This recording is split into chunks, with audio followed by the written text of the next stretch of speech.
apa namanya Bible gitu loh. Bible nggak ada syarat mutawatir, nggak ada. Kalau mau uji Bible, saya ada kirim link di WA, Aki, saudaraku. Oke, siap, siap, siap, Kang Dito, masya Allah, syukron, udah tambahan ilmu. Itu Hah? ini Oke. rentetan peristiwa penulisan. Oh, The Ini Journey ayat of the per ayat. Bible. Iya, The Journey. Oh iya, oke, oke, aku izin buka ya. Siap Kang Dito, aku buka di sini.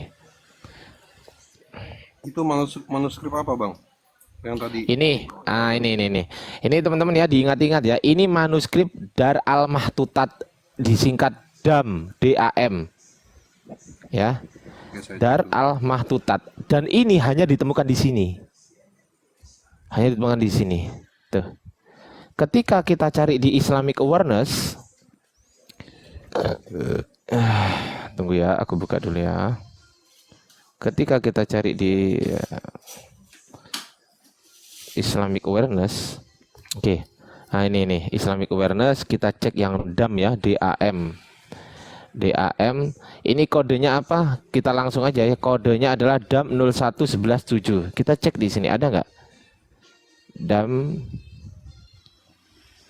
Kodeks Masad San'a, ini San'a DAM, bukan ya, 011 berapa tadi?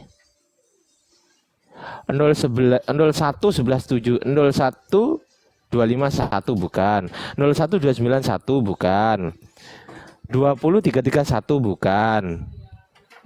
Bukan, ini Umayyah. Kita cek yang DAM ya, DAM, Darul Al-Mahdud. Tunggu, mana DAM?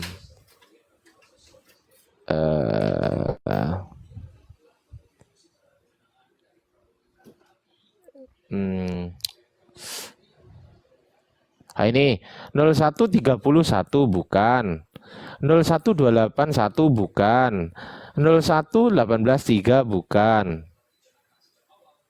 01321 bukan, DAM kan, 01292 bukan, bukan. Terus kita geser ke bawah, geser bawah, habis ya, habis gak ada. Nah ini hanya ditemukan di sini dan juga dianggap sebagai sebuah manuskrip Sana'ah, tapi Sana'ah Dar al Mahtutat gitu teman-teman. Ini ada di, teman-teman kalau bingung silakan ketik aja Corpus Coranikum gini, terus ini diketik surat Al-Baqarah ayat 193, terus kemudian nanti di sini diketik ini, dipilih di sini. Nah, yang ini 1 2 3, yang nomor 3 nih. Dar al Mahtutat di sini kan. Cari Dar al Mahtutat yang nomor 3, 1 2 3. Nah, 11 7 ini kan. Nah, udah dicek di Quran nggak, Guru Dardi? Bukan soal dicek di kiroah apa belum. Ini nggak masuk kiro. Ini bukan bahasan kiroah kalau ini. Ini ada tambahan kaf, lam, ha gitu loh. Iya, di Qiraah juga kan biasanya ada kayak gitu. Ada Enggak, yang kalau kiroah nggak sampai gitu. itu di mana itu? Ayat Apanya di berapa? mana? Oh, Al-Baqarah 193. Al-Baqarah Udah saya cek kan ini tadi ini loh. Wa yakuna dinu lillah. Ya kan? Ini yang mutawatir. Terus ini yang mutawatir juga wa yakuna dinu lillah. Di sini juga iya. Wa yakuna dinu lillah. Nah, semuanya yang saya tunjukkan ini mutawatir gitu loh. Nah, sementara dia hanya menunjukkan satu. Nah, kalau dia mau membantah Quran itu nggak asli atau dirubah-rubah atau berhasil dirubah, ya tunjukkan 10 begini dong. Gitu. Tunjukkan 10 begitu. Kalau soal yang dibahas kiroah, kalau yang dibahas diangkat dari kiroah, tunjukkan varian reading yang ke-8. Karena kan Al-Quran diturunkan dalam 7 ahruf. Kan begitu. Betul nggak? Ya ini lagi ngecek saya. Iya. Jadi teman-teman diingat-ingat ya, ini bantahan untuk mereka gitu loh. Katanya si Jack, oh kalau bahas kritik teks bunuh diri gitu katanya si Jack. Waduh. Padahal yang nggak bisa baca dia yang ngomong bunuh diri. Gimana ini ceritanya? Nggak masuk akal gitu. Coba aku kritisi manuskrip Bible, ya kan? Nih contoh. Oke lah, aku pakai yang Codex Vaticanus saja yang nggak ada transkripsinya. Kalau Sinaiticus kan ada transkripsinya. Ayo, oke ya. Ini nggak ada transkripsinya sama sekali, teman-teman ya. Kita cek ya.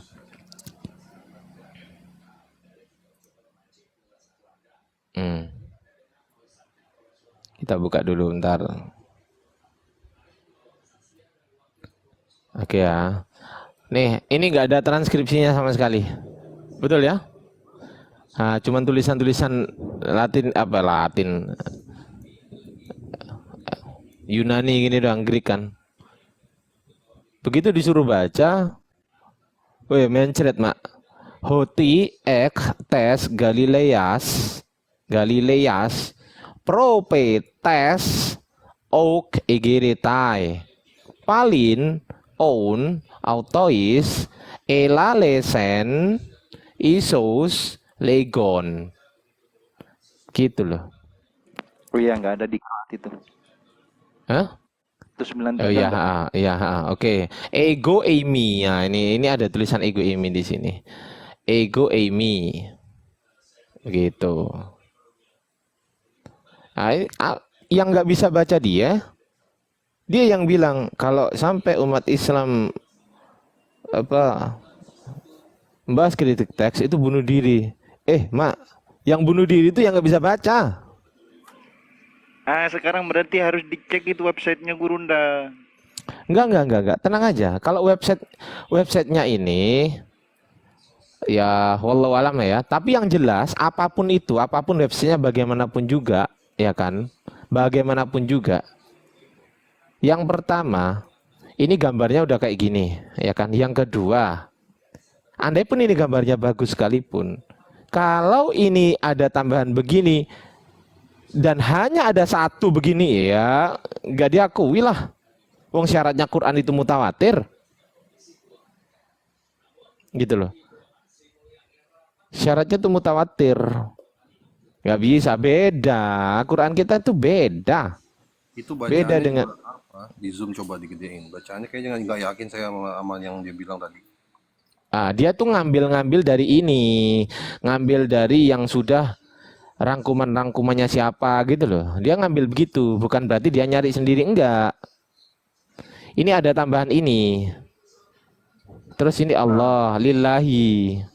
Itu Nah, kan ada tambahan bisa ini. jadi wayakuna nah itu yang gelap itu kan bisa jadi wayakuna lah sambungannya. Lihat Mana? Yang tadi Enggak. Udah aku cek kok. Enggak bisa. Ini loh. iya. Ini loh, ada ini loh. Ya kan? Harusnya kan setelah wayakuna dinulillah, harusnya kan gitu. Wayakuna dinulillah dari sini kan harusnya. Ini.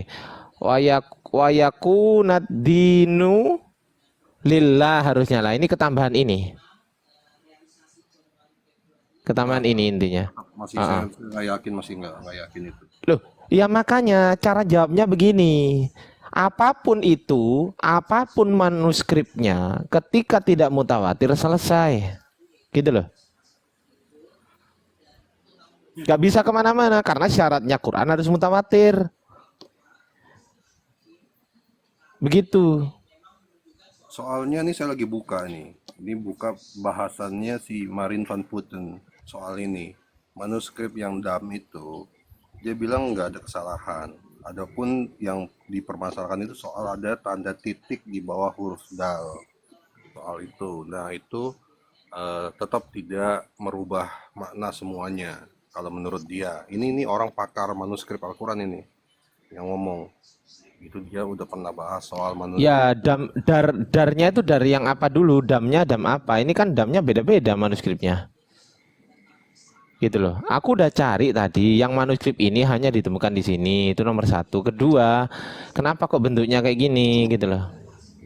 Ya, karena subhatnya itu sih, karena ada subhat seperti itu, makanya satu syubhat yang ada tambahan itu ternyata diverifikasi dari manuskrip yang lainnya yang mutawatir, terjadilah bahwa yang dia subhatkan itu gugur gitu loh. Gugur. Jadi andai pun nanti ada subhat baru dari dia nih ya teman-teman, andai pun ada subhat baru dari dia, nggak bawa manuskrip inilah, katakan bawa manuskrip lainnya. Kalau selain ini nih, selain apa ya? Tunggu. Penambahan. Ah, ini aku tadi udah baca ini. Ini 6 pola yang berbeda. Jadi 6 pola penulisan yang berbeda. Ini rosem. Di sini ada, kalau ada tambahan alif, tambahan ya, tambahan wawu, tambahan lam, ya, alif, wawu, ya,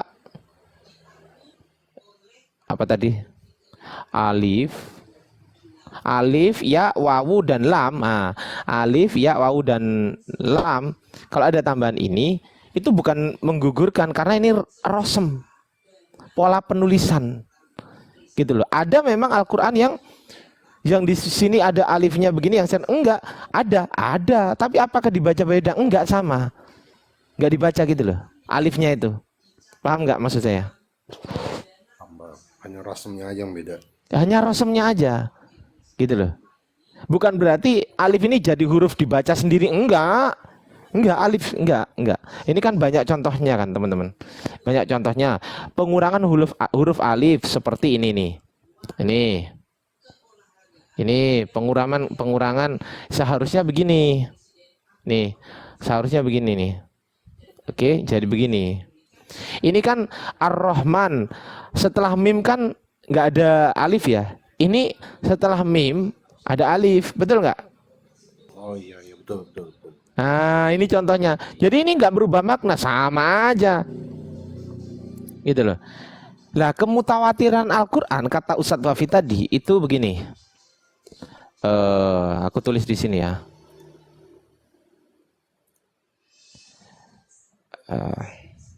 Al-Quran itu harus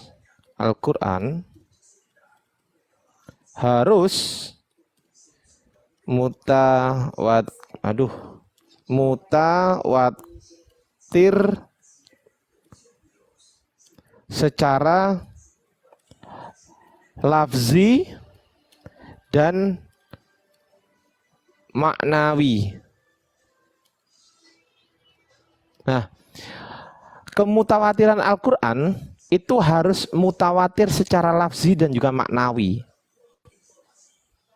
Begitu. Kalau hadis itu boleh lafzi, boleh maknawi. Kan ada tuh hadis mutawatir. Nah, kalau Quran harus mutawatir secara lafzi. Ini lafzi maksudnya lafadznya dan juga maknawi. Nah, kalau yang ini tadi, mana tadi?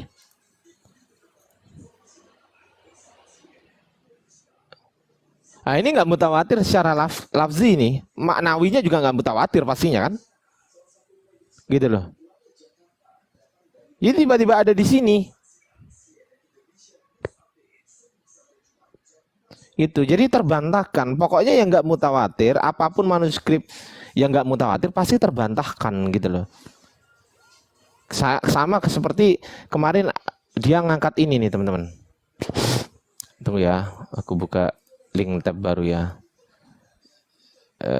Nih, dia kemarin bawain surat berapa ya? Tunggu, aku buka di sini deh. Si cek citah ininya. Kritik teks, syubhat. Nah, ini nih. Aku buka ya. Oh ya, samarkan. Nah, ini. Samarkan. Seperti ini nih. Disamarkan ini.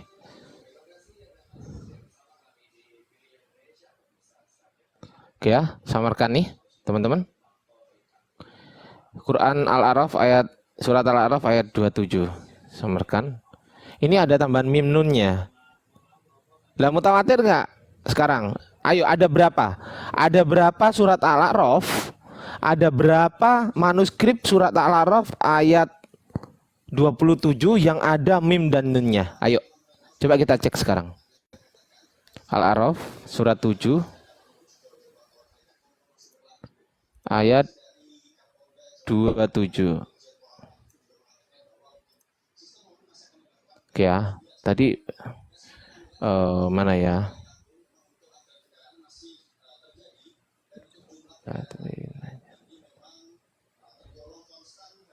Oh ini nih. Ini. Liyuriyahuma sau. Ini. Kok kesini sih? Mana tadi? Oh iya. Liyuri. Nah ini. Liyuri Yahuma sau. Ah, ini ada teman minnya kan? Ustaz Taufik, afwan Ustaz, saya lagi menjelaskan ilmu antum. Kalau antum mau naik, monggo Ustazku. Oh aduh, ini yang kemarin dia bawa Ustaz Taufik. Ada tambahan mim dan nya Ustaz Taufik. Ini udah aku catat Ustaz Taufik, seperti yang antum sampaikan. Al-Quran harus mutawatir secara lafzi dan juga maknawi. Begitu Ustaz. Afwan. Oh udah dimarahin ntar gue kalau nggak sesuai. Gitu teman-teman. Naik Ustaz Taufik naik. Aku nggak berani jambak, barangkali beliau sibuk. Kalau beliau mau naik ya pasti gue naikin lah. Tapi tadi live beliau barusan. Iya siapa tahu beliau pakai api 2. Ayo. Itu. Aku nggak berani banyak ngomong intinya. Gitulah intinya. Ini manuskrip yang dia bawa. Tapi kalau yang ini udah jelas, ini ada nama penambahnya namanya Bentaur. Nah, udah saya bongkar ini kemarin, udah nggak bisa dibawain lagi ini. Gagal total ini. Tapi kalau mau diangkat dari segi sini, ada berapa manuskrip yang ada yang di surat Al-A'raf ayat 27 yang ada tambahan minnya ini. Nah, itu harus. Ada berapa? Ustaz Alif, Assalamualaikum Ustaz. Tafadhol Ustaz, naik Ustaz kalau berkenan, kalau nggak berkenan ya tetap harus naik Ustaz. Ustaz Alif. Wafi di bawah. Ustaz Wafi, izin kalau berkenan naik, monggo Ustaz Wafi. Kalau nggak berkenan naik, wajib naik. Assalamualaikum Ustaz Alif. Waalaikumsalam warahmatullahi wabarakatuh. Alhamdulillah. Ustaz, nanti kalau ada waktu aku telepon ya Ustaz ya. Singap. Salah. Siap. Ya Ustaz, ada framingan dari oten-oten banyak nih Ustaz. Intinya mereka membawakan manuskrip-manuskrip yang notabene tidak, yang hanya ada satu Ustaz. Kalau ada satu itu disebut mutawatir nggak Ustaz? Ya disebutnya ahad lah, nggak mutawatir. Nah betul, disebutnya ahad. Di sini ada tambahan nih Ustaz. Liyuri Yahuma min sau. Ini Ustaz, ini ada di surat ini nih Ustaz. Al-A'raf ayat 27. Liyuri Yahuma sau, kan harusnya nggak ada minnya kan Ustaz ya kan. Tapi ini udah aku bongkar kemarin. Udah aku bongkar dan dia nggak akan bawa ini lagi. Dia mengangkat yang baru ini Ustaz. Ini surat Al-Baqarah ayat 193. Nah, di sini wa yakuna dinu lillah. Dia bawain di sini nih. Wa yakuna dinu kaf lam ha lillah. Nah, ada tambahan kaf lam haknya Ustaz. Gini Gurunda. Itu ada ayat yang mirip di Al-Anfal. Iya, Coba. saya paham. Tapi ini udah diurut kok dari sini tadi. Udah diurut betul. Ada Ustadz Wafi tadi, udah diurut kok dari sini. Dari sini ya, terus sampai ke sini udah diurut. Betul, memang itu ayat-ayat ini, bukan di Al-Anfal. Bukan Al-Anfal itu ya? Bukan.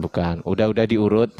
Dan kesimpulannya adalah kalau ini hanya ada satu, berarti nggak mutawatir, selesai. Gampang sebenarnya. Gitu. Ustaz Alif, tafadhol Ustaz, diberikan uang. Kok diberikan uang? Diberikan pengertian Ustaz. Tafadhol Ustaz. Aku baru gabung ya. Ntar aku sambil ngecas kayaknya ini di bawah 20%. Sambil tak siapin. Siap Ustazku. Ya.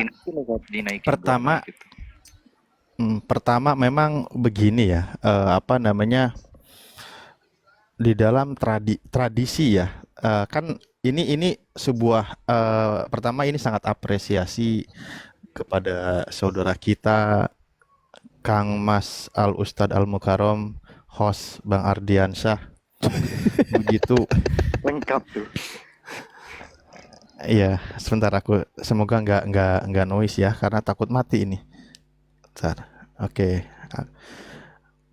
Aku baru aja buka TikTok. Oke, apresiasi karena begitu begitu fokusnya dalam hal kritik dari manuskrip ya, atau kritik teks, dalam artian sebuah cetakan-cetakan atau tulisan, penulisan Al-Qur'anul Karim. Karena pada prinsipnya saya secara umum aja ya penyampaiannya, mohon maaf tidak akan lebih jauh karena ini banyak ilmu juga yang kami dapatkan dari saudara kita ini. Karena pada prinsipnya kan di dalam Islam itu sudah finish sebenarnya. Karena yang menjadi tradisi di dalam Islam itu kan apa istilahnya, kalau bahasa Inggrisnya itu kalau nggak salah oral transmission ya.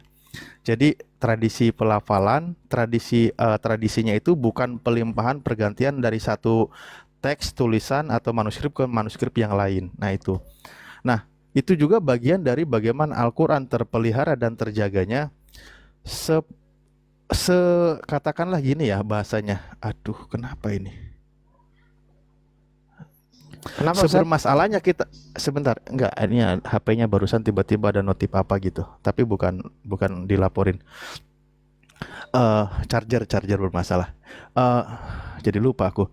Katakanlah begitu banyaknya menemukan permasalahan tentang teks, penulisan, terjadinya perubahan tulisan, itu memang secara prinsip di dalam Islam itu tidak akan merubah dari segi pelafalan. Ilmu kiroah maksudnya. Karena ilmu kiroah itu memang sangat terjaga dari zaman Rasulullah. Itu sangat terjaga.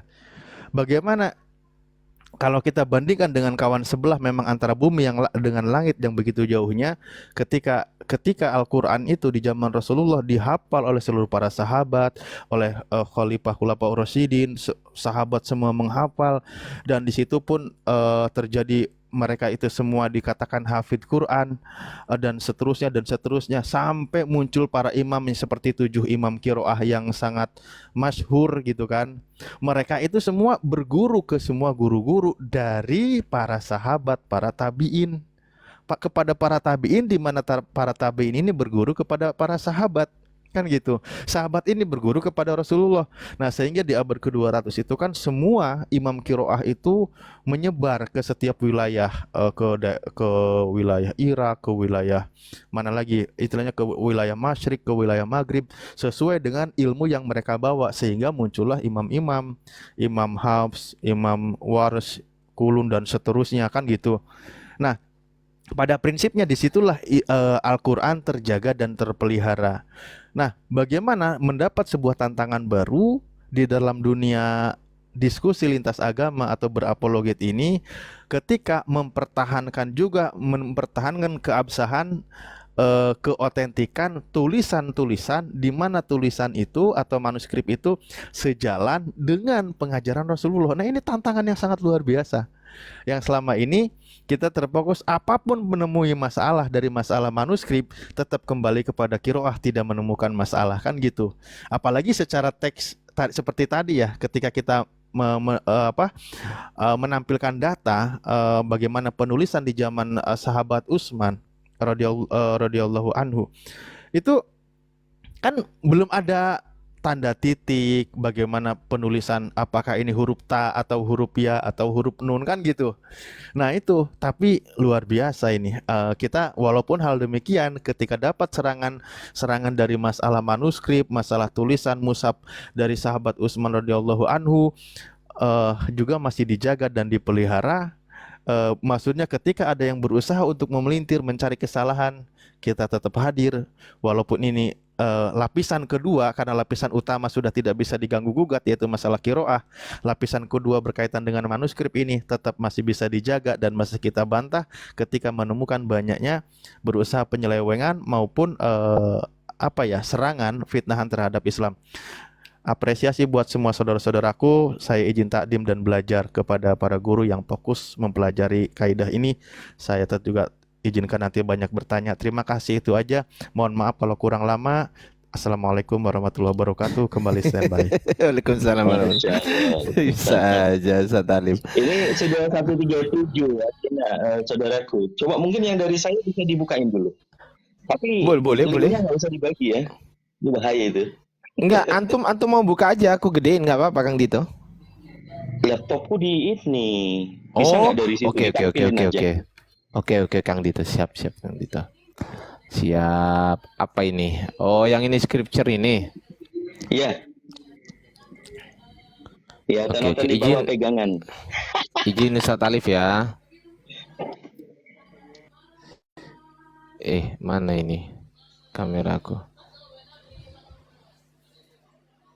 Oh, ini ya. Betul. Nah, jadi tadi ada yang typingan di bawah, katanya peristiwa kebenaran Bible gitu ya. Tapi kalau mereka membaca ini, pasti melongo. Oh, kok kayak gini ya, ternyata Bible itu ya. Oke. Wrote Jadi- explicitly on this teaching. Oke. Aku pelajari dulu ini kalau gitu ya. Ya, dikasih lihat runtutannya mulai dari abad keempat itu ya, tahun 3431. Oh iya, abad kelima ini, abad kelima. Ah, Abad kelima ini. nah, ini buat Konsil ofensif ini, buat perang Efesus kalian ini. 200 bisa. Oh, kalau ini soal transmisi ini nanti cocok kalau soal transmisi, betul. Soal transmisi, wih mantap Kang Dito nemu aja loh, luar biasa loh, Masya Allah. Lah ini kadang ya teman-teman ya. Hancur nanti perpuluhan itu. Ini ya teman-teman, Masya Bro, Allah. Ferdinand. Ferdinand yang coba-coba nyenggol apologet Muslim. Ferdinand, oh iya. Nah, teman-teman Muslim perlu diketahui juga ya, bahwasanya di tempat mereka pun nih teman-teman, di tempat mereka pun itu begitu banyak sekali perubahan-perubahannya. Bahkan si penulis ini juga, si penulis Kodeks Vatikanus sampai jengkel. Udah tahu ya, pada ya, Ustadz Alif udah tahu ya, ini sampai jengkel sehingga menulis di sebuah catatan pinggir, Ustadz. Belum tahu kalau kalimat sampai jengkel ini. Oke, 15-12. Kita buka ya, halaman 15-12. Halaman 15-12. Nah ini. Oke ya, ini penulis manuskrip ini sendiri, penulis manuskrip pada tahun 1209, penulisnya ini sampai jengkel. Sehingga menulis begini nih. Ama testate kaikake apeston palayon metapoyi, artinya adalah bodoh dan penipu, tinggalkan bacaan lama dan jangan merubahnya. Itu artinya, Ustaz. Ini aku buka datanya ya. Tunggu. Tapi di mana ya? Aku lupa. Aduh, saking banyaknya ini. Itu artinya adalah bodoh dan penipu, tinggalkan bacaan lama dan jangan merubahnya. Begitu. Oke, ada transmisi kalau nggak salah. Transmisi Bible, bukti Bible dirubah. Nah, ini. Ini aku kasih sini dulu. Oke ya. Ini aku ada dua source ya sebenarnya teman-teman ya. Ini source yang nggak aku suka tapi ternyata bener. Maksudnya ada sesuatu yang bisa kita ambil bener. Ya kalau yang rata-rata nggak bener, nah ini ya kan. Ini coba kita cocokkan dulu, bener nggak kata dia. Kalau nggak bener nggak kita pakai kan. Di Pix 1512 setelah Ibrani 1.3 berisi catatan pinggir begini nih. Bodoh dan penipu, tinggalkan bacaan lama dan jangan dirubah. Apa bacanya? Ama testate kaikake apeston palayon meta poye. Coba kita cek halaman 1512. Bener nggak kata si ini nih? Kita cek halaman 1512. Halaman 1512. Betul? Setelah Ibrani 1 ada catatan pinggir. Nah, Ibrani 1.3, sorry. Nah, ada catatan pinggir. Tuh, ya. Catatan pinggir ya. Mungkin Oten ini nggak nyampe ke sini nih. Nggak, Ini Ustaz. Ini nggak. bodoh dan Teman-teman penipu. Oten di sini Lanjut Ustaz. makanya kaget dia. Nggak, maksudnya dia bakalan kaget ini nemuin data-data kayak gini nih. Iya Ustaz. Lanjut. Jadi begini ya teman-teman Oten. Sampai detik ini pun si Jack Cita, si Kiamat, si Duran itu masih berhutang kepada saya, belum bisa menjawab pertanyaan saya di Yohanes 7 ayat 53 dan Yohanes 8 1 sampai 12. Nggak ada ayatnya Ustaz. Bahkan di abad ketiga ada manuskripnya, ada. Manuskripnya abad ketiga ada Ustaz, tapi ayatnya nggak ada. Sama. Itu loh. Dimakan itu. Coba kita cek di Codex Sinaiticus ya. Coba kita cek di Codex Sinaiticus. Langsung aja lah gua ketik Codex Sinaiticus. Kelamaan. Nah, ini kan Codex Sinaiticus. Coba kita cek di sini Inggris aja. Codex Sinaiticus.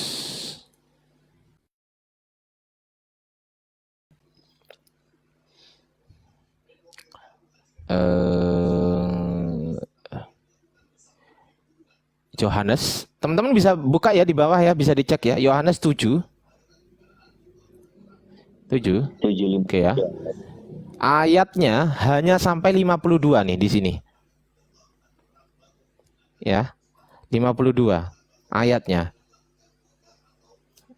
Tunggu, ada yang minta naik, aku naikin dulu ya. Oke, Bang Demian. Assalamualaikum Bang Demian. Oke ya. Kita cek di Alkitab Sabda kan, Yohanes 7. Ini perikop adultery Ustadz. Ini perikop perempuan yang berzina. Nah, kita cek di sini. Yohanes 7-nya ternyata sampai berapa? 53. Kemudian langsung diangkat ke Yohanes 8 ayat 11. Wih, segini ini bukan cuma tambahan kata ini tambahan buku ini. Ini tambahan perikop ini. Bukan cuma tambahan kata ini. Wih, segini banyaknya tuh dikarang siapa lah ini. Ya Allah ya Rob. Coba kita cek teman-teman. Di Codex Sinaiticus, ini sampai detik ini ya, sampai detik ini. Duren nggak bisa jawab. Jack Cita nggak bisa jawab. Kiamat gak bisa jawab, apalagi Juli Tunus sama Erben. Manusia PDF, manusia PowerPoint. Nah, kita cek di sini ya, Yohanes 7 ayat 52. Bener nggak? Hanya 52. Kita cek di transkripsinya, ternyata bener. Hanya sampai 752, terus 812. Kita cek bahasa aslinya deh. Ya, kita cek bahasa aslinya. Kita cek manuskripnya, oke? Kita cek manuskripnya. Di sini kan berbunyi begini nih. Hoti Propetes, Ektes, Galileas, Auk, Egeretai ya. Oke, kita cek di sini ya. Bener nggak ini? Kita cek ya. Nah ini. Hoti, Propetes,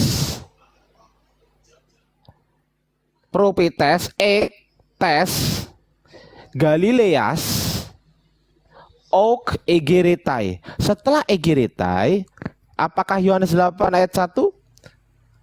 Ternyata Palin. Palin ini, Pali atau Palin, ini Yohanes berapa? Coba kita cek. Palin ya. Palin, kita cek di Yohanes 8:12 di sini, di Alkitab Sabda. Tuh, Palin. Palin on autois elalesen. Kita cek. Palin on autois elalesen. Mana ya? Mana tadi? Kok hilang? Oh ini. Ini ya. Nih, Palin oun autois elalesen ho isus legon. Oke? Legon. Nah, Ternyata Palin on altois elalesen ho isos legon ini ada di Yohanes 8:12. Gak ada di Kodeks Sinaiticus. Coba kita cek di Kodeks Vatikanus sekarang. Halaman 1361. 1361.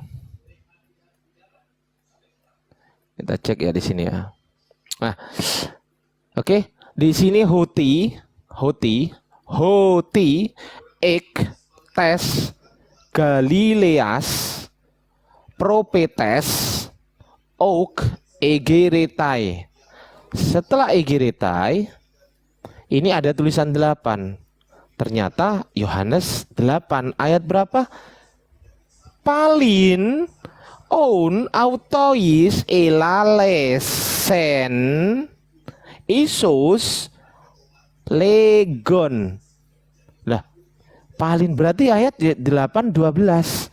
Tiba-tiba Ustadz, tiba-tiba ya, bati-bati. Tunggu, aku buka di sini di kritik teks ya, oke. Tiba-tiba di Kodeks Bezai Ustaz, abad kelima ya. Tiba-tiba di abad kelima. Oh, Kang Chan. Oh, sorry. Kang Chan. Sorry Kang Chan. Aduh udah. Tiba-tiba di abad kelima Kodeks Bezai, tiba-tiba muncullah Yohanes 7:53 dan Yohanes 8 ayat 1, 2 dan seterusnya.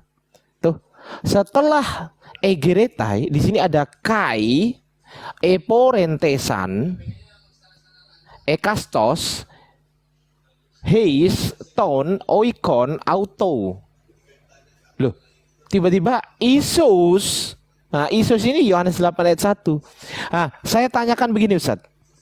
Dari manuskrip manakah Kodeks Bezai mengambil Yohanes 753 sampai dengan Yohanes 8 ayat 1 sampai dengan 11? Dia jawab begini Ustaz. Dia jawab begini. Oh, itu di papirus sana, Bro. Oh, papirus sana ya? Oke, saya buka papirus sana. Dia tunjukin Ustaz. Ini Digital Vaticanus Library. Papirus sana kata mereka kan.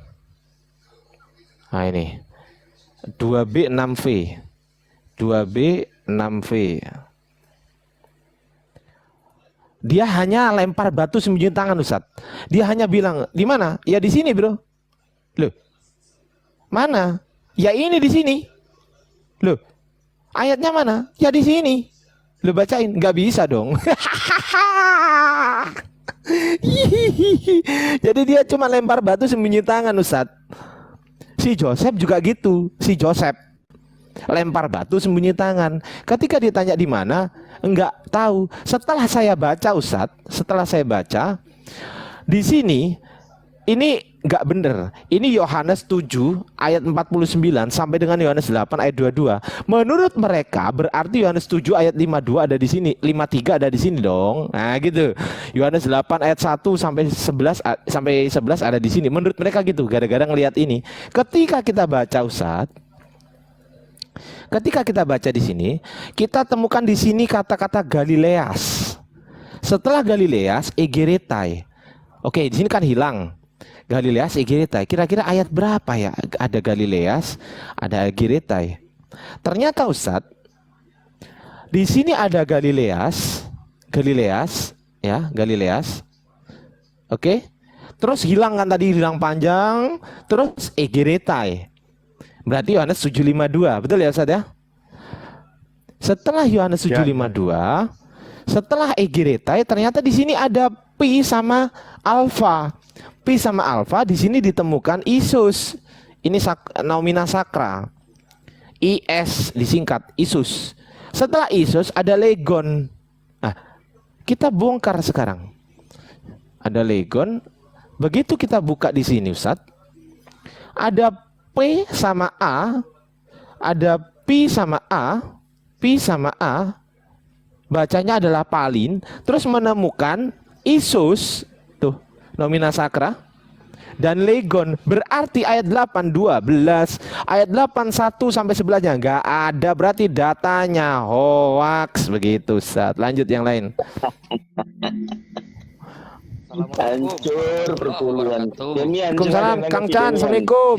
Assalamualaikum, Salam. Bang Demian. Lanjut. Waalaikumsalam warahmatullahi wabarakatuh. Bang Ardi, Masya Allah, tabarakallah, Masya Masya Allah. Allah.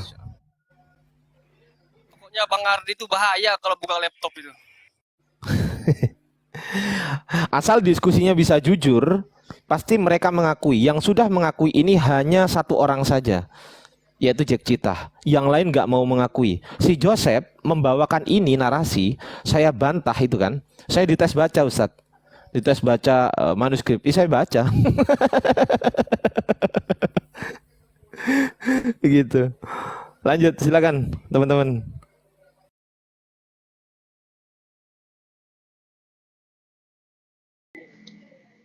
Ya, Tidak sedalam ini pun mereka dari dulu sering kelabakan, apalagi sampai sejauh ini. Sampai langsung baca isi dari manuskrip itu, dari dulu nggak sampai segitu pun mereka udah kelabakan. Dari dulu kan kita nggak sampai sedalam ini ya. Ketika diskusi dengan mereka, contoh ketika kita menampilkan di Sinaiticus itu Markus 16 itu kan, ya udah dia kebingungan, bilang aja dari Kodek Bizai, tapi nggak ditunjukin, kayak gitu aja udah bilangnya. Iya, Ya, betul, Ustaz. cuman gitu doang. Apalagi sampai dibacain, apalagi suruh baca, ya udah tamat.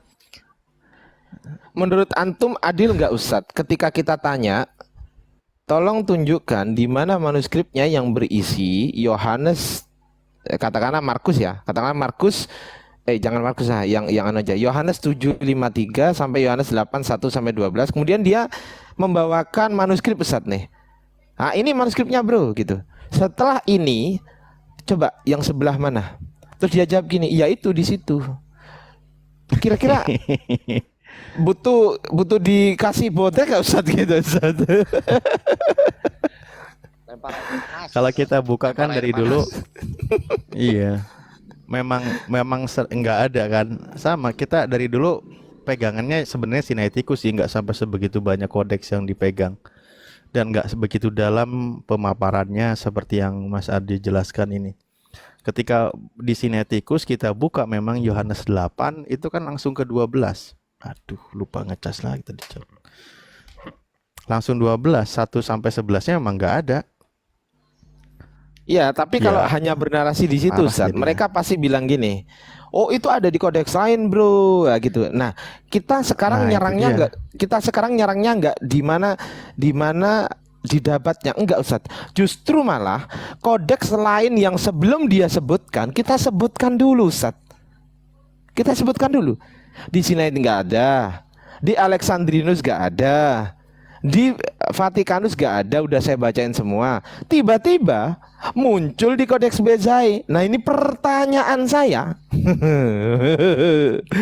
Kodeks Bezai ini mengambil dari manuskrip mana? Yohanes 7:53 dan Yohanes 8 ayat 1 sampai 11. Sampai mencret itu, Ustaz, yang namanya fake duran itu. Fake duran sampai mencret gak bisa jawab, malah dia bawa narasi yang notabene datanya itu mendukung data dari saya. Karena ini ya, Bizai itu lebih muda ya. Abad Setahuku kelima, Bizai Ustaz. lebih muda. Abad Nah, itu kelima. dia. Betul. Saya mau tambahin dikit, Bang Ardi. Boleh dong, silakan. Jadi gini ya, ada 2 orang ahli manuskrip Al-Quran itu dari yang tadi saya pertama sudah saya sebut, Profesor Marin van Putten, sama satu lagi Dr. Eleanor Szilard. Ini 2 orang bukan orang main-main, ini 2 orang memang kerjanya meneliti manuskrip tiap hari. Sampai mereka tuh paham ke gramatikal Al-Quran, sampai mereka tahu tak marbuto itu seperti apa, alif lam itu seperti apa. Itu mereka sampai tahu seperti itu. itu dua-duanya bilang enggak ada kesalahan dalam Al-Quran. Itu orang bukan dua orang main-main ya, itu gelarnya udah yang satu profesor, yang satu doktor. Si Marine van Putten ini dibayar 1 juta euro untuk mencari kesalahan di dalam Al-Quran, nggak ketemu. Nah, dia bilang kalaupun ada perbedaan-perbedaan yang minor sedikit-sedikit, itu tidak merubah kata dan tidak merubah maknanya. Seperti contoh di kata rahmat dengan diganti menjadi nikmat. Nah, itu ada yang seperti itu dia temukan, tetapi tidak merubah makna keseluruhannya. Mereka bukan orang sembarangan. Coba silakan di browsing. Marine van Putten dengan Dr. Eleanor Sellard. Silakan dicari. Itu orang bukan main-main itu. Nah, sekarang yang kelas-kelasan jemaat mau coba-coba cari kesalahan di manuskrip Al-Quran, ya mohon maaf aja, kelas kalian belum nyampe situ. Itu aja tambahan dari saya. Siap. Silakan teman-teman yang lain, mungkin Kang Chan atau Bang Demian atau silakan. Saya ada poin, cuman mungkin 5 menitan lagi ya, insya Allah. Bentar. Silakan Kang Chan, silakan. Ini lagi makan soto dulu. Oh, Tinggal beres 5 oke menit oke. lagi. Oke, siap. Silakan mungkin Bang Demian. Mungkin Bang Demian mau buka Wikipedia?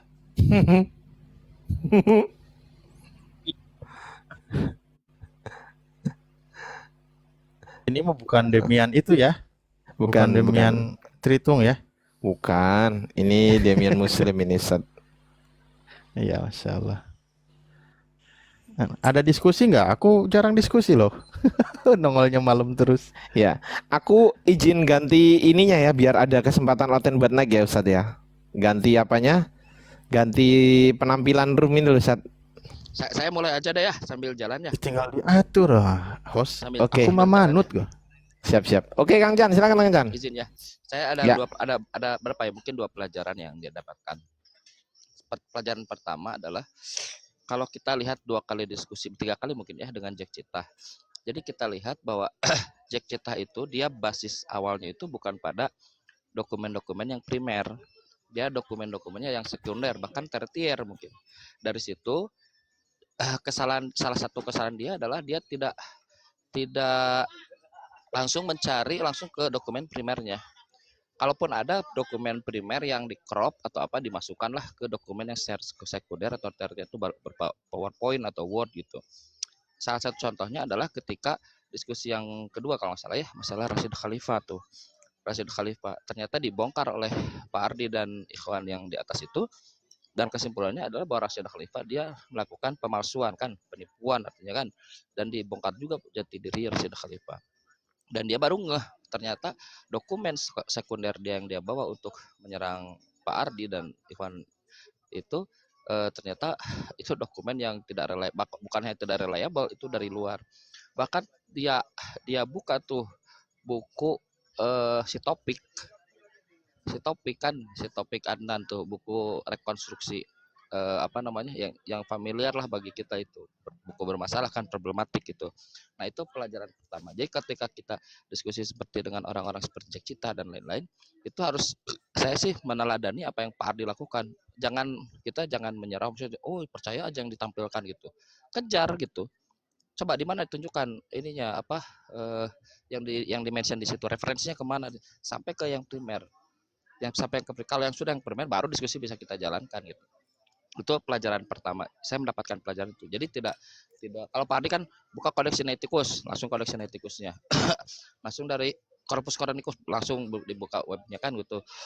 Jadi kita bisa melihat langsung musohifnya gitu.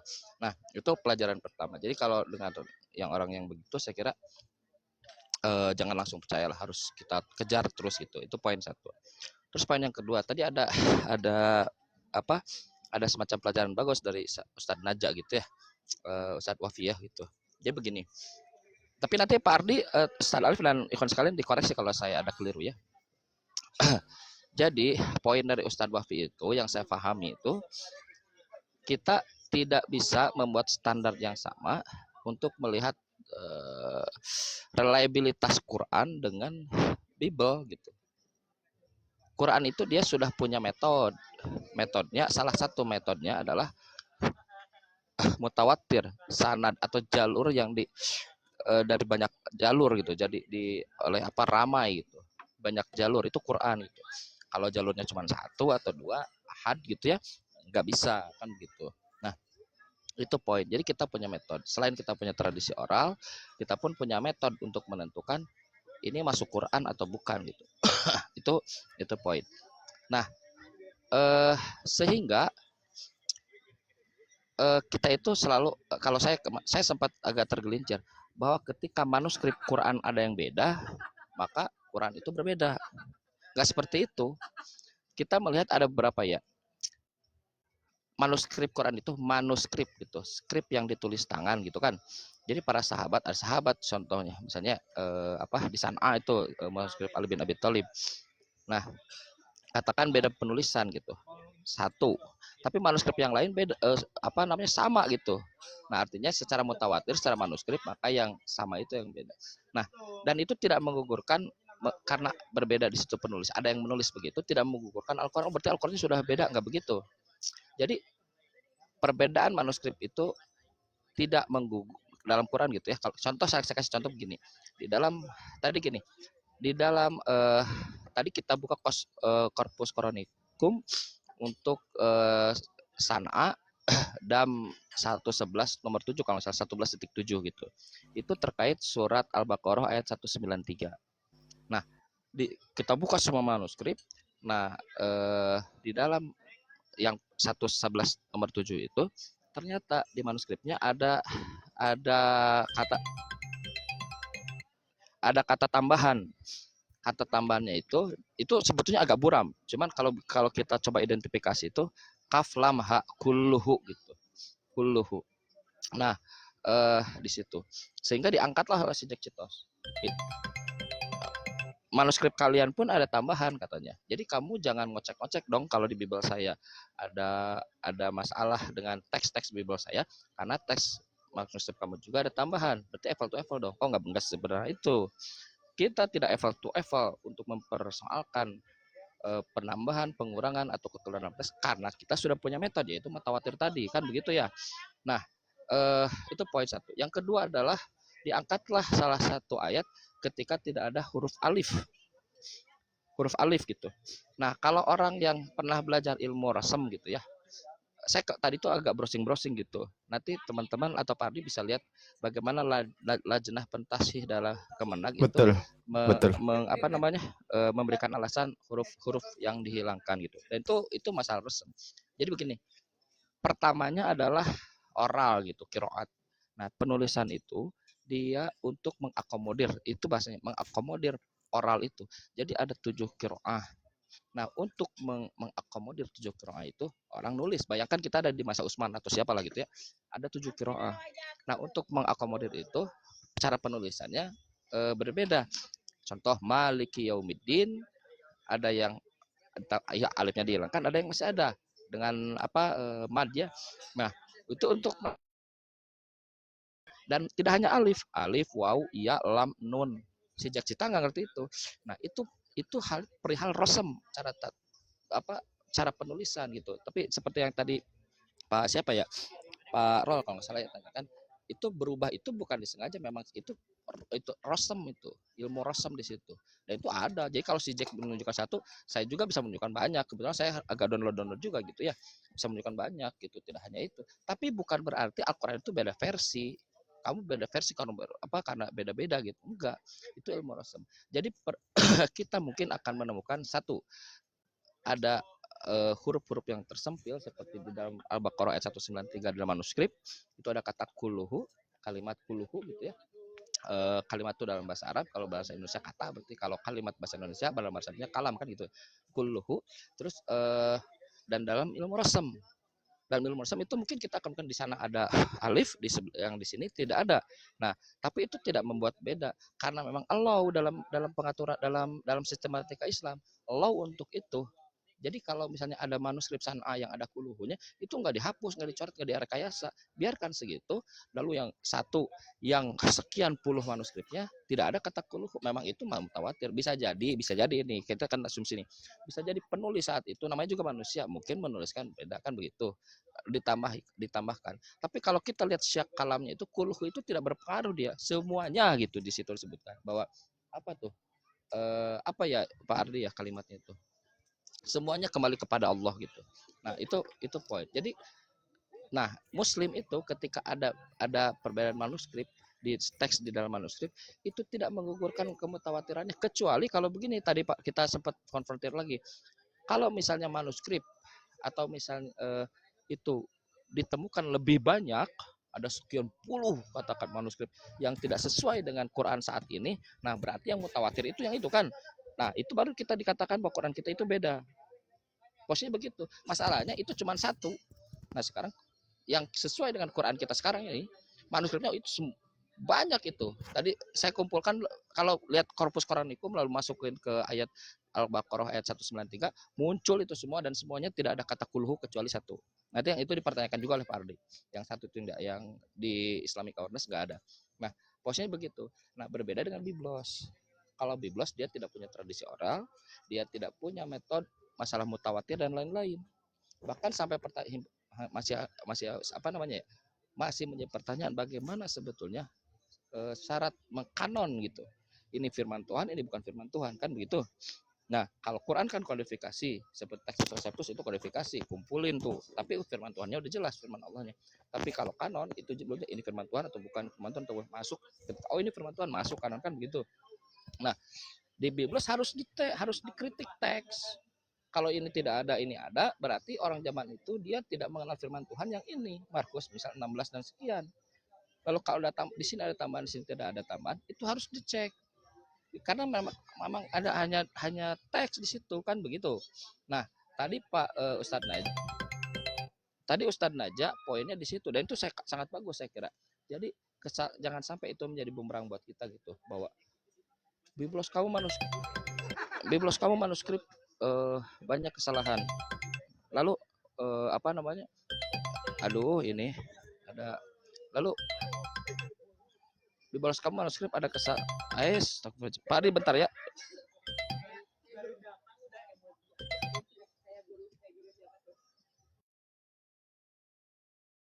Lanjut teman-teman, lanjut. Yuk. Silakan, mungkin Kang Chan masih ada telepon. Silakan. Mungkin Bang Ahlan mau nambahin? Silakan. Bang Madu Kubah. Siap Guru Dardi. Ya, sebenarnya sudah jelas sih. Perbedaan antara Biblos dengan Al-Quran itu bukan lagi baina sama wal ard, bukan, tapi baina sama wal sumur gas gitu. Jadi bukan bumi lagi. Seberapa dalamnya sumur gas, wallahu alam bishawab, saya juga nggak tahu juga. Dari manuskrip, sisa manuskrip, oke mereka berjuta-juta manuskrip. Kalau dibandingkan dengan manuskripnya Muslim, itu lebih banyak mereka, mungkin seperti itu. Tapi kalau dibandingkan keterjagaan manuskrip dengan hafalan, nah itu bisa kita bandingkan.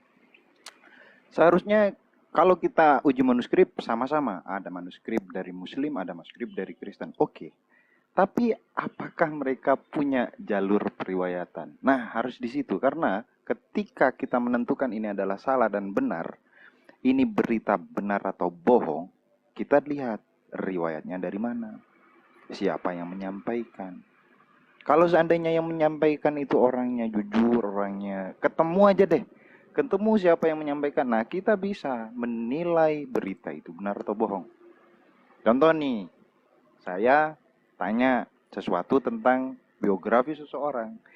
Orang itu punya kecenderungan benci dengan orang yang saya tanyai. Pasti apa yang dikabarkan oleh dia adalah kejelekannya, bukan kebaikannya. Semuanya jelek. Di situ, di samping kita harus mengetahui orangnya, biografinya dia seperti apa. Apakah mereka punya parameter seperti itu? Tidak ada. Makanya pas kalau seandainya perbedaan antara Al-Quran dengan Biblos itu baina sama wal sumur gas, itu lebih tepat sepertinya. Wallahu a'lam bishawab. Ya, Masya Allah. saya lanjut dikit ya lagi ya. Lanjut. Dikit ya. Nah, jadi apa si Jack itu menuntut begini, Kang Chan, kamu nggak boleh kritik Bible saya kalau di dalam manuskrip Bible saya, bila di dalam manuskrip Bible saya itu ada problem, karena di dalam manuskrip Al-Quran kamu juga ada problem. Itu general, dia menuntut itu gitu kurang lebih. Nanti dulu, nggak begitu. Kita lihat dulu. Kita tidak akan punya problem karena kita sudah establish standarnya. Kita harus tahu mutawatir. Tadi betul itu jarah wa ta'dilnya kalau misalnya dalam persanadan lah. Tapi kalau mutawatir nggak ada soal. Apa namanya? Kredibilitas yang meriwayatkan gitu ya. Tapi dalam Al-Quran nggak ada. Nah, kita sudah punya metode yang established. Kalau mutawatir dia mohon maaf ya, ini rada ribut soalnya lagi itikaf di Habibur Rahman. Kalau apa namanya? Kalau Al-Quran sudah ada metode mutawatir, tapi Bible kan enggak. Jadi kita harus kritik teksnya kan begitu. Itu yang membedakan antara kenapa kita harus kritik teks Bible. Yang kedua adalah poinnya tadi betul itu yang barusan Pak Ahlan tuh. Jadi yang dikejar itu adalah bagaimana kita memastikan apa yang tertulis itu bersandar kepada pengajarnya. Kalau misalnya Al-Quran berarti Nabi Muhammad. Kalau Bible berarti Yesus kan begitu. Nah, kalau Nabi Muhammad secara ilmiah, saintifik, bahwa baik secara tradisi oral ataupun secara manuskrip bisa diidentifikasi baik itu secara ilmiah ya, radiokarbon datingnya itu menuju pada abad ketika Nabi Muhammad hidup. Bahkan dari situlah. Nah, tetapi di dalam Biblos dikatakan bahwa tidak bisa terpungkiri karena ini sudah pakem. Abad pertama dan abad kedua mereka tidak punya apa-apa kecuali hanya lembaran-lembaran kan fragmen. Abad keempat mereka baru punya kodeks kan begitu. Nah, abad kedua pun saya tanya, bagaimana cara kamu Jack memastikan bahwa Biblos ada ini bersandar pada Yesus? Apa yang si Jack bawa? P46 yang ini apa?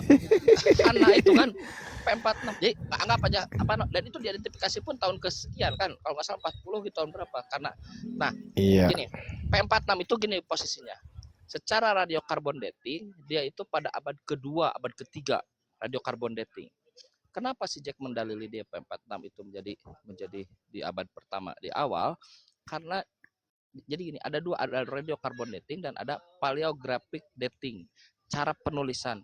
Nah, ada orang buat jurnal bahwa cara penulisan untuk P46 itu teridentifikasi ketika abad pertama, puluhan tahun di abad pertama gitu. Oh, berarti ini abad pertama.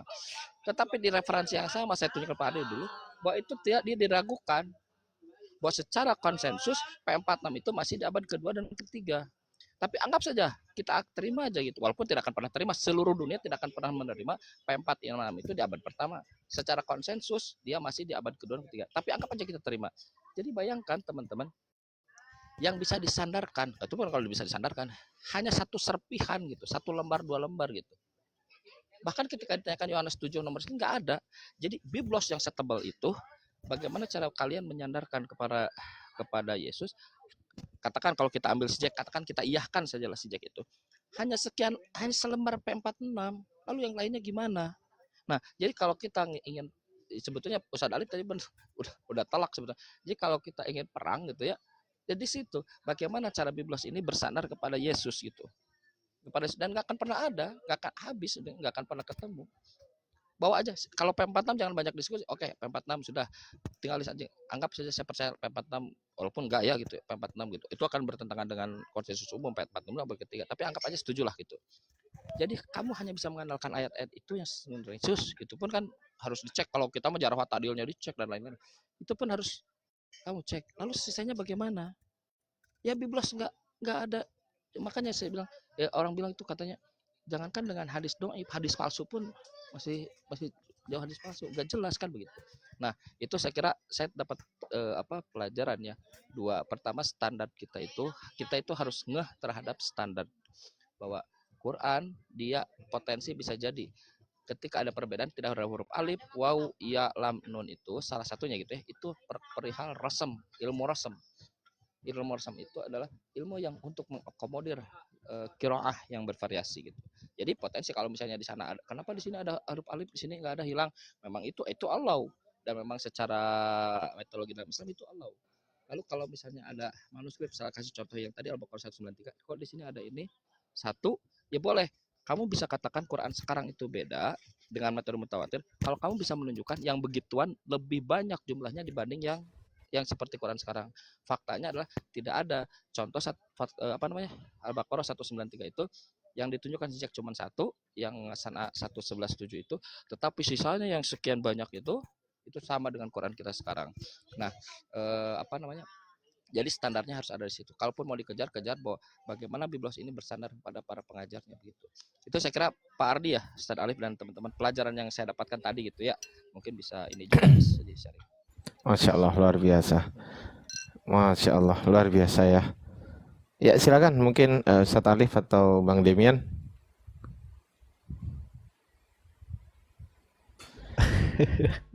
Ya, oke lah, sambil menanggapi ada yang typing di bawah. Ini edukasi maksudnya, bukan ini ya. Kenapa Nabi Muhammad SAW itu bisa mengisahkan, bisa menceritakan kisah Nabi Isa, padahal jaraknya sangat jauh dengan Nabi Isa gitu kan. Ya sejenak, kalau dari hasil pertanyaan sebuah asumsi tanpa mempelajari, mungkin pertanyaan itu tidak akan menemukan jawaban ketika kita tidak berusaha belajar mencari ilmunya gitu. Karena yang perlu diketahui, yang namanya konsep ya keyakinan agama samawi itu dalam artian pengajar-pengajar para nabi yang di situ adalah Yahudi gitu kan, dan sebagainya, itu berdasarkan pewahyuan Tuhan sendiri yang mengabarkan kisah terdahulu. Nah, di mana Nabi Muhammad SAW bisa mengisahkan Nabi Isa secara akal sehat, kita yang tahu, apalagi Rasulullah itu dikatakan bahwa beliau ini tidak pernah membaca kitab sebelumnya. Nah, itu Al-Quran sudah mengabarkan, wa ma tatlu min qablika minal kitab, dan engkau wahai Muhammad tidak pernah membaca sebelumnya dari sebuah kitab. Itu nggak pernah dibaca kan gitu. Pertanyaanmu bantu dijawab oleh Al-Quran. Nah iya, Nabi Muhammad itu nggak pernah baca. Jangankan ketemu kitabnya aja nggak pernah dibaca. Nah ini untuk melegalkan, untuk membenarkan Nabi kami bahwa Nabi kami tidak mempelajari kitab sebelumnya. Terus kenapa bisa mengisahkan Nabi Isa? Al-Quran sendiri yang menjelaskan. Dalika min amba il ghaibi nuhihi ilaik. Begitulah ketika Rasulullah mengisahkan Nabi Isa, ibunya, begitu juga Nabi Zakaria, bahwa di situ dikatakan ya demikian itu adalah sebagian dari berita-berita gaib, peristiwa yang telah lalu yang Allah wahyukan kepada Nabi Muhammad sehingga Nabi kami bisa menceritakan. Jadi itu pertanyaan Anda ditemukan di surah Al-Imran ayat 44. Kenapa Nabi kami bisa mengisahkan? Bahkan begitu ketika mengisahkan Nabi Musa pun sama. Begitulah kami wahyukan kepadamu kisah Nabi Musa. Padahal kamu tidak berada di samping dia ketika dia menerima wahyu, ketika dia menerima firman dari Tuhan langsung kayak gitu kan. Dia nggak ada di sana. Tetapi Tuhan mengabarkan, begitulah kami wahyukan kepadamu kisah Nabi Musa, padahal kamu tidak berada di sampingnya. Begitu kami kisahkan Nabi Isa, padahal kamu tidak berada juga di samping mereka ketika mereka menebak, mereka mengundi, mereka mengisahkan dan sebagainya. Itu nggak ada. Tujuannya apa? Ya ayat yang lagi viral di surah Maryam ayat 35 seingatku. Begitulah kisah Nabi Isa alaihissalam, bahwa dikatakan apa? Ayat 34-nya ya. Dalika Isa bin Maryam qaulul hakil ladzi fihi yamtarun. Itulah Isa putra Maryam yang mengatakan perkataan yang benar, yang mereka berbantah-bantahan tentang kebenarannya. Jadi kan lagi viral tuh ayatnya, qala inni abdullahi ataniyal kitaba wa ja'alani nabiyya, dan seterusnya. Alah ya, saya keterbatasan suara jadi nanti fals, nggak enak dengarnya. Lagi viral ayat itu. Jadi Al-Qur'an itu mengabarkan demikian. Kalau tadi saya tanya Paulus, dari mana legalitasnya dia? membuat 14 surat dijadikan sebagai kebenaran firman Tuhan. Siapa yang melegalkan? Dasar. Lanjut. Insya Allah. Siap. Teman-teman Oten di bawah, Oscar Fedros, daripada gejang-gejang di bawah, nggak bisa komen gara-gara saya mute, mending ke atas, bantah kita, gitu deh. Itu harus bawa ilmu kalau naik ke atas. Itu. Lanjut, silakan Kang Chan atau Bang Ahlan atau Bang Demian. Dari tadi nge-mute terus nih Bang Demian. Sedikit nambah lagi ya. Boleh dong, Gini, yang banyak, yang banyak, Gini. yang banyak. Gini Gurunda, sepengetahuan Gurunda Ardi berkumit di dalam pertiktokan ini, ada enggak? Pak Ahlan ini ya Ustadz Madu ya. Iya. Saya Masya Ahlan, ada Allah. Madu enggak ada, Ahlan yang ada. Iya lanjut. Nah ya sekelumit ya, ada enggak kepastian teks yang ada sekarang itu dituliskan atau ditemukan? Monitor Gurunda, Gimana? Gimana teks yang teks yang asli yang ada itu ditemukan atau dituliskan? maksudnya teks yang apa ini? Yang ditemukan, yang dituliskan ini?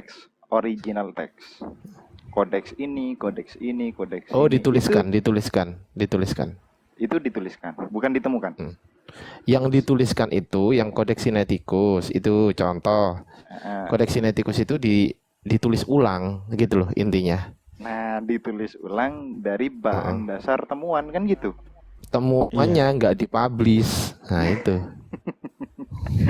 Ya kan gitu. Temuannya nggak dipublish. Nah, kayak gini, saya jalan-jalan ke gedung kuno atau kemana gitu, nemu kitab. Kemudian saya deklarasikan, saya nemu kitab suci dari Tuhan. Percaya nggak? Itu Kristen, itu kayak Kristen gitu. Enggak, saya jangan bilang Kristen. Oh iya. Saya gitu. Ketika Ya, emang saya Kristen itu. jalan-jalan, saya nemu kitab. Ini kitab dari Tuhan. Nah, kira-kira percaya nggak? Nggak percaya. Udah wallahu alam bisawab. Itu ilustrasi yang sangat benar sekali. Tapi Pak Ardi barusan kan dari Bunda Sumangkut saya. Iya, siap. Kata beliau penulis Sinaiticus sama yang lain itu Eusebius kata. Bukan sih. Kalau Eusebius itu nggak ada bukti sih sampai sekarang. Tapi harus ada di proof. Bahkan di Kodeks Sinaiticus pun sendiri itu nggak menyebutkan namanya. Betul. Di website resmi Kodeks Sinaiticus ya. Kalau saja di website resminya nggak ada, mana mungkin di yang lain ada kan gitu kan? Iya, betul. Itu kalau ditemukan oleh Tisendorf itu betul di biara Mount Sinai kan itu kan tahun 18